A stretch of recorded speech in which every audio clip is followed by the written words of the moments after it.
सनातन संस्था की 25 वर्ष की आध्यात्मिक यात्रा का मनोहारी दर्शन हमें सनातन संस्था के उत्तर महाराष्ट्र के धर्म प्रचारक संत सद्गुरु नंद कुमार जादव जी कराएंगे। मैं उनसे प्रार्थना करती हूँ कि वे हमारा मार्गदर्शन करें।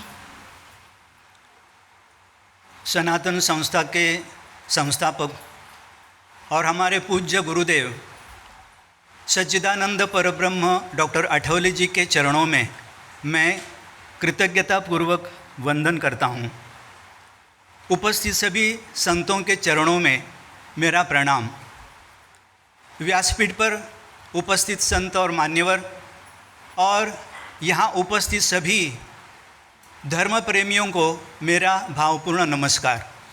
भाइयों और बहनों, आज इस वैश्विक हिंदू राष्ट्र महोत्सव के अवसर पर आप सभी सनातन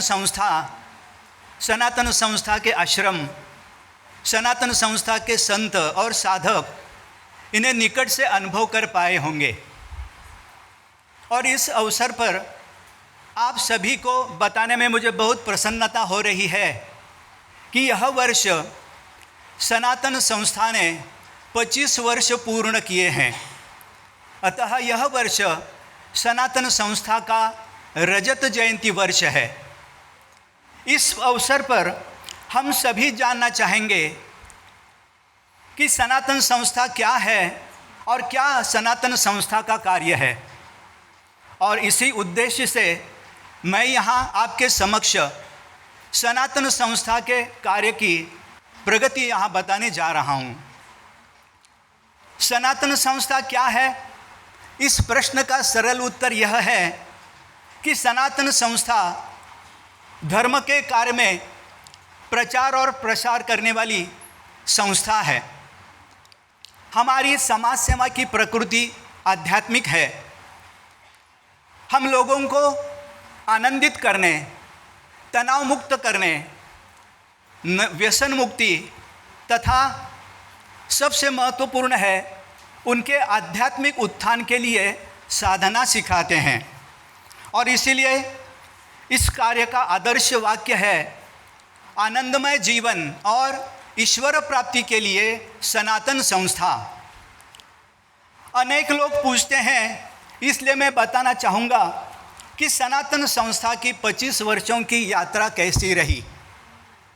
तो सनातन संस्था के संस्थापक सच्चिदानंद परब्रह्म डॉक्टर आठवले जी की कृपा से ही आज सनातन संस्था अध्यात्म प्रसार, धर्म जागृति के कार्य में कार्य करने वाली एक संस्था के रूप में प्रसिद्ध है।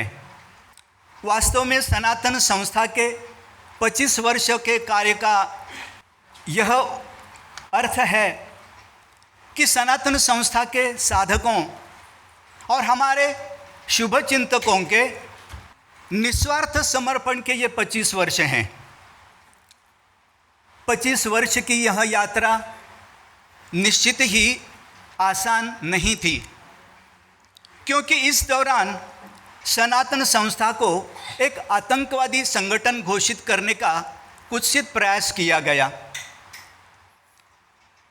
नास्तिकों की हत्याओं में हमारे साधकों को फंसाने का प्रयास किया गया और हमारे हजारों साधकों की पूछताछ की गई। इस तरह से यह 25 वर्ष की यात्रा संघर्षमय काल को अनुभव करते गुजरी है। कई लोगों ने सनातन संस्था के संस्थापक सच्चिदानंद परब्रह्म डॉक्टर आठवले जी इनके बारे में जानने की इच्छा जताई। इसलिए मैंने सोचा कि उनके जीवन का परिचय संक्षिप्त में करा दूं। सच्चिदानंद परब्रह्म डॉक्टर आठवले जी स्वयं अंतर्राष्ट्रीय कीर्ति प्राप्त एक सम्मोहन चिकित्सक हैं। उन्होंने 1971 से 1978 की अवधि के दौरान इंग्लैंड में क्लिनिकल हिप्नोथेरेपी अर्थात वैद्यकीय सम्मोहन उपचार इस विषय पर विस्तृत शोध किया। उन्होंने खोजा कि इओसिनोफिलिया नामक रक्त कोशिकाओं का रोग मानसिक कारणों से होता है। उसके बाद 1978 से 1985 की अवधि के दौरान उन्होंने मेडिकल प्रैक्टिस करते समय यह देखा कि लगभग 30% रोगी त्रिपिंडी श्राद्ध, नारायण नागबलि जैसी अनुष्ठान करने के बाद बिना चिकित्सा उपचार के ठीक हो जाते हैं। तब उनके मन में अध्यात्म के प्रति जिज्ञासा उत्पन्न हुई और उस दौरान उन्होंने आध्यात्मिक अधिकारी संतों के मार्गदर्शन में सनातन धर्म और आध्यात्मिकता का अध्ययन शुरू किया और स्वयं वास्तव साधना भी शुरू की। उसके बाद इंदौर निवासी महान संत परम पूज्य भक्तराज महाराज उनके जीवन में गुरु के रूप में आए और उनके मार्गदर्शन में अभ्यास कर सच्चिदानंद परब्रह्म डॉक्टर आठवले जी भी साधना में प्रगति कर उच्च कोटि के संत बन गए और उन्होंने सनातन धर्म की आध्यात्मिकता को विज्ञान के रूप में स्थापित करने के लिए अपना जीवन व्यतीत किया और सनातन धर्म को वैज्ञानिक दृष्टि से प्रचारित करने के लिए सनातन संस्था की स्थापना भी की और सभी को गुरु कृपा योग यह साधना मार्ग भी सिखाया। तो आइए अब हम गुरु कृपा योग यह साधना प्रकार के बारे में समझ लेते हैं। सच्चिदानंद परब्रह्म डॉक्टर आठवले जी चूँकि एक वैज्ञानिक थे, इसलिए उन्होंने सनातन धर्म के आध्यात्मिक विज्ञान और साधना पद्धतियों पर भी विस्तृत शोध किया। इस अध्ययन के कारण उन्होंने एक सिद्धांत स्थापित किया कि आध्यात्मिक प्रगति के लिए सभी ने एक जैसी साधना नहीं करनी चाहिए, क्योंकि प्रत्येक व्यक्ति की एक भिन्न प्रकृति होती है। इसलिए सभी ने अपनी प्रकृति के अनुसार साधना करना आवश्यक है। उदाहरण के लिए, यदि जिसके मन में भक्ति है वह ज्ञान योग अथवा कर्म योग के माध्यम से साधना करने के बजाय यदि भक्ति योग से साधना करता है तो वह तीव्र आध्यात्मिक प्रगति कर सकता है। उन्होंने साधक की आध्यात्मिक उन्नति को गति देने के लिए विभिन्न सिद्धांतों की व्याख्या की। उदाहरण के लिए, एक ही समय में अनेक देवी देवताओं की पूजा करने के बजाय किसी एक देवता अथवा गुरु की साधना करते हैं तो उस देवता को महसूस करना आसान होता है। उन्होंने स्थूल से सूक्ष्म की ओर जाने का सिद्धांत बताया, क्योंकि देवता, अध्यात्म ये सभी विषय सूक्ष्म जगत से संबंधित हैं। उन्होंने काल के अनुसार साधना करने का सिद्धांत भी बताया है।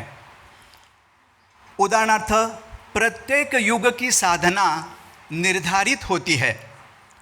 वह साधना करते समय काल के अनुसार क्या चल रहा है इसकी ओर ध्यान देना भी आवश्यक होता है। उन्होंने कहा कि वर्तमान समय में जब धर्म संकट में है तो सभी ने धर्म संस्थापना के लिए साधना करना आवश्यक है और इसी कारण सनातन के साधकों ने धर्म संस्थापना अर्थात हिंदू राष्ट्र की स्थापना के इस कार्य में व्यक्तिगत साधना के रूप में भाग लिया है।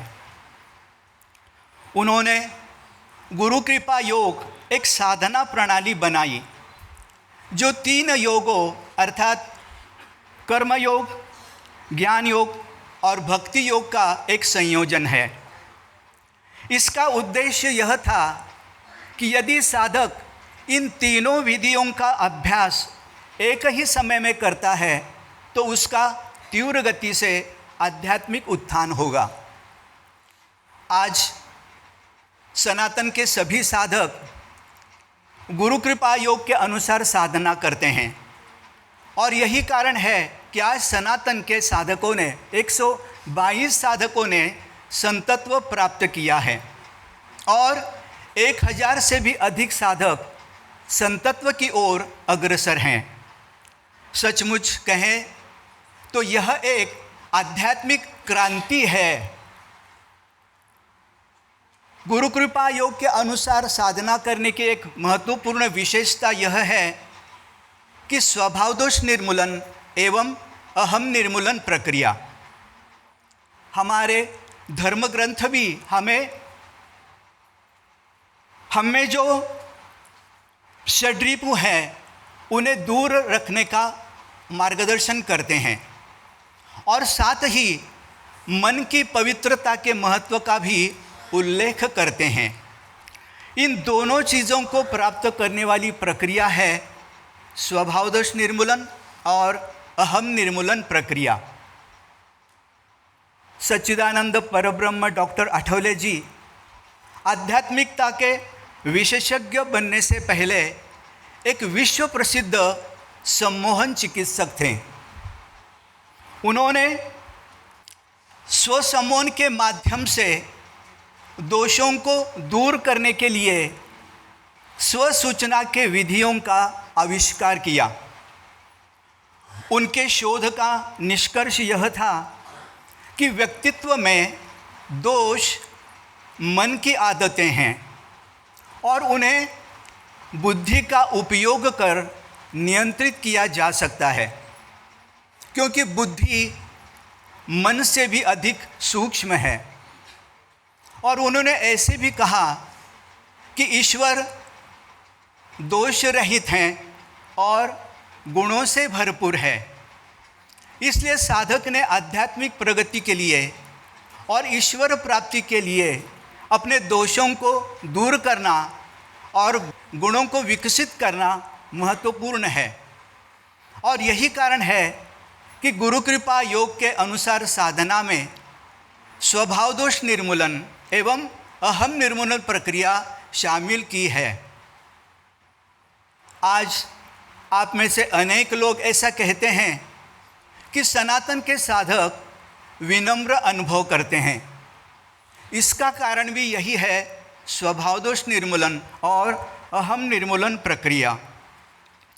आज तक हजारों लोगों ने इस प्रक्रिया के कारण अपने तनाव दूर होने और मन आनंदमन होने का अनुभव किया है। आज हर कोई आनंद की खोज में है और यह शाश्वत आनंद साधना कर प्राप्त किया जा सकता है। इसलिए सनातन संस्था ने गांव-गांव साधना सत्संग, युवा साधना सत्संग, बच्चों की संस्कार कक्षाओं के साथ साथ जीवन में आध्यात्मिकता के महत्व पर प्रवचनों का भी आयोजित करती है। और यह धर्म कार्य उज्जवल और समर्पित साधकों का एक समूह तैयार कर रहा है जो इस धर्म कार्य में योगदान देते हैं।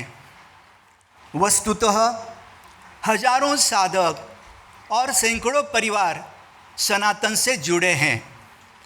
कई उच्च शिक्षित लोगों ने तो अपनी नौकरियां स्वेच्छा से छोड़कर इस धार्मिक कार्य में स्वयं को समर्पित कर दिया है। आज के माया जगत में इसे एक चमत्कार ही कहना होगा।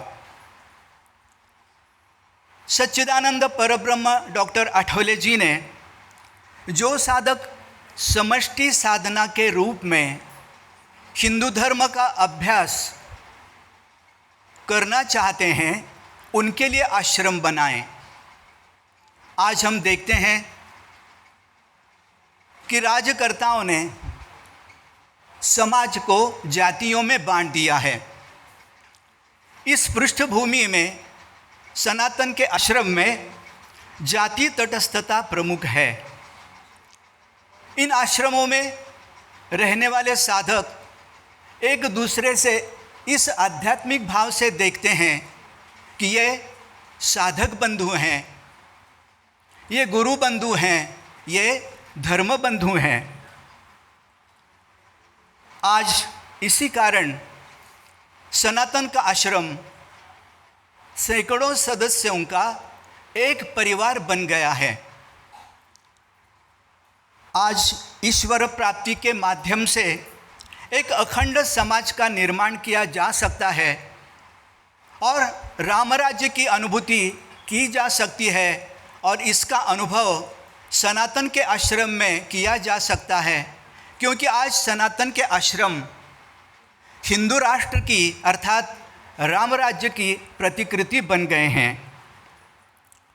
आज सनातन के आश्रम में एकमात्र गोवा का यह आश्रम है जहाँ पूरी पीठ के जगतगुरु शंकराचार्य स्वामी निश्चलानंद सरस्वती जी और कांची कामकोटि पीठाधीश्वर श्री स्वामी जयेंद्र सरस्वती जी गोवा आने के बाद आश्रम में आए, यह हमारे लिए कृतज्ञता की बात है।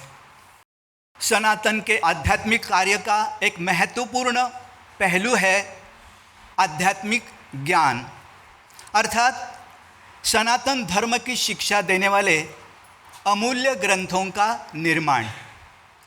इन ग्रंथों की विशेषता यह है कि इन ग्रंथों में सनातन की आध्यात्मिक शिक्षाएं आधुनिक वैज्ञानिक दृष्टि से समाहित है। अप्रैल 2024 इसमें 13 भारतीय भाषाओं में 365 पुस्तकों की 96,54,000 प्रतियां प्रकाशित हो चुकी हैं और अभी 5,000 ग्रंथ प्रकाशित हों, इतना लेखन सच्चिदानंद परब्रह्म डॉक्टर आठवले जी ने किया है। यह जीवंत ज्ञान परंपरा समाज की आध्यात्मिक चेतना को जागृत करने में भी भूमिका निभाती है। आज सर्वत्र हिंदू राष्ट्र की चर्चा हो रही है, परंतु जब हिंदू राष्ट्र शब्द उच्चारणा भी अपराध माना जाता था, यानी साल 1998 में सच्चिदानंद परब्रह्म डॉक्टर आठवले जी ने ईश्वरीय राज्य स्थापना इस ग्रंथ का संकलन कर हिंदू राष्ट्र का विचार सामने रखा। इससे समाज को सद्गुणी बनाने, आध्यात्मिकता पर केंद्रित राज्य व्यवस्था स्थापित करने और विश्व कल्याण की प्राप्ति का विचार सामने रखा गया था। आज हिंदू राष्ट्र की स्थापना की विचार देने वाले 5 पुस्तकों का निर्माण उन्होंने किया है। सनातन संस्था धर्म सभाओं, व्याख्यानों, टीवी चैनलों और प्रेस कॉन्फ्रेंस के माध्यम से हिंदू राष्ट्र स्थापना के समर्थन में अपनी भूमिका प्रस्तुत करती है। हिंदू राष्ट्र की स्थापना में आने वाली बाधाओं को दूर करने के लिए अब तक सनातन के आश्रम में 450 से भी अधिक यज्ञ और धार्मिक अनुष्ठान किए गए हैं। सनातन संस्था के इस दिव्य कार्य की कीर्ति अब विदेश में भी हो रही है और यही कारण है कि भारतीय संस्कृति और परंपरा के वैश्विक प्रसार में सनातन संस्था द्वारा किए गए अद्वितीय योगदान के लिए हाल ही में यानी 5 जून 2024 में फ्रांस की संसद में सनातन संस्था के संस्थापक सच्चिदानंद परब्रह्म डॉक्टर आठवले जी को भारत गौरव पुरस्कार से सम्मानित किया गया है।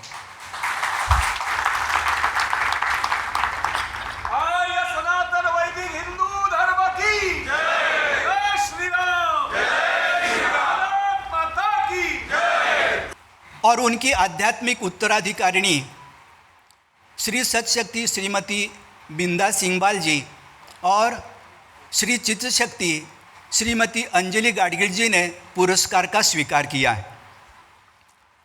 वास्तव में सर्वोच्च कोटि के संत पुरस्कारों और सम्मानों से परे होते हैं, तब भी उन्हें मिला यह पुरस्कार उन्होंने अखिल मानव जाति के कल्याण के लिए जो आध्यात्मिक कार्य किया है उसका सम्मान है। हमारा मानना है सच्चिदानंद परब्रह्म डॉक्टर आठवले जी को मिला यह पुरस्कार उन्होंने अध्यात्म शास्त्र संबंधी किए असाधारण शोध, उन्होंने किए ग्रंथ लेखन तथा समस्त मानव जाति की आध्यात्मिक उन्नति के लिए उन्होंने प्रतिपादित साधना मार्ग गुरु कृपा योग को गौरवान्वित किया है। अंत में मैं इतना कहना चाहूँगा कि आध्यात्मिक व्यक्ति ही दृढ़ निश्चयी और समर्पित होता है और इसीलिए सनातन के साधक साधना कर अपनी आध्यात्मिक शक्ति बढ़ा रहे हैं और धर्म का तेजस्वी कार्य कर रहे हैं। इस कार्य में हम सभी सम्मिलित हों, इसलिए हम श्री गुरु चरणों में प्रार्थना करते हैं कि हम सभी को अपनी क्षमता के अनुसार धर्म संस्थापना के इस महान कार्य में तन मन और धन से योगदान देने की बुद्धि मिले। इतना कहकर मैं श्री गुरु चरणों में अपनी वाणी को विराम देता हूँ। नमस्कार।